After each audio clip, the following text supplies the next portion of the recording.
over to Hari. I loved what Hari gave me because I said to someone, if you have things that influenced you, like that book of Danny's or whatever, and Hari sent me all these fantastic little things, so we decided to put them all up.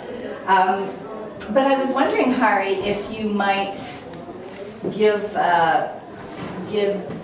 these guests an idea of, like, where did these influences go? What did you? Sure. Yeah. Thank you. Rather than calling myself eclectic and diverse, I like to describe myself as messed up. And I like to celebrate the idea of messed upness in my work. No stone is unturned. I see the sacred and the profane constantly clashing and sort of piggyback with each other.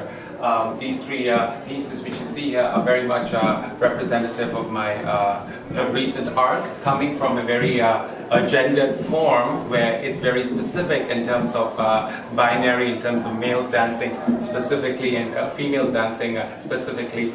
All my life I was taught to always dance like a male, and this has been a constant baggage for me as a dance artist, and in the past 15 years in both my academic as well as my artistic work, I take great pleasure in being able to subvert that and be a great pleasure to be able to laugh at myself. And this is what you see in terms of pop culture constantly influences my work. I'm going to start with the first piece, the Mea Culpa, if I may. Absolutely, yeah. Mea Culpa was based on my fascination with Ted Shawn, and particularly a piece from 1926 called The Dance of Shiva.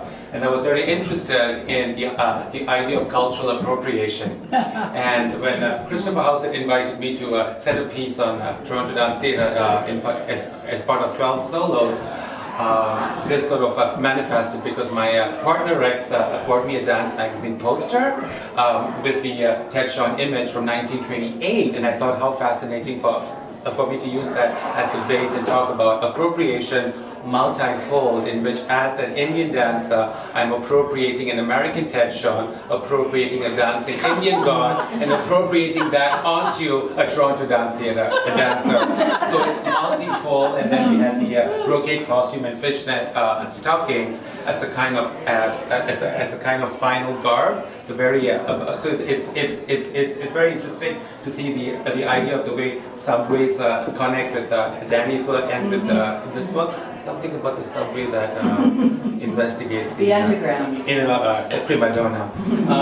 But the idea of a Wall Street banker being possessed by this mystical spirit and unveiling his true identity and dancing to a clash of music with the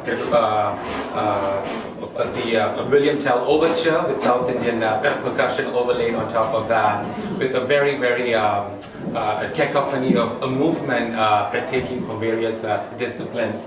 Quicksand was my own politically, my most politically important work for me, because the idea of nine emotions is very much a staple of classical Indian dance, usually performed by female dancers. And I wanted to turn it on its head and set this idea of quicksand on 9 male contemporary dancers, each dancing a dance emotion. And the idea of fear and HIV was sort of a constant past in my own life, with lots of friends dying of the disease, and using fear, which is always done in a very romantic way in classical Indian dance, but giving it a sense of seriousness of purpose, and talking about AIDS and talking about laughter in terms of the pop culture ramp walk, supermodel kind of celebrity cult. The Eye Cyclops is my most recent work, and there I was very, very much influenced by the idea of the dancing god Shiva having a one-night stand in a mythical bar with the X-Men character Cyclops. And what if they came together, and what if they had different dance together. So the idea then eventually became about perception. I Cyclops were my three worlds of Singapore, being born in Singapore, and my dance training in South India, and my current home in Canada. These three worlds coming together as a kind of triptych and a kind of celebrating that kind of dysfunctional dystopia.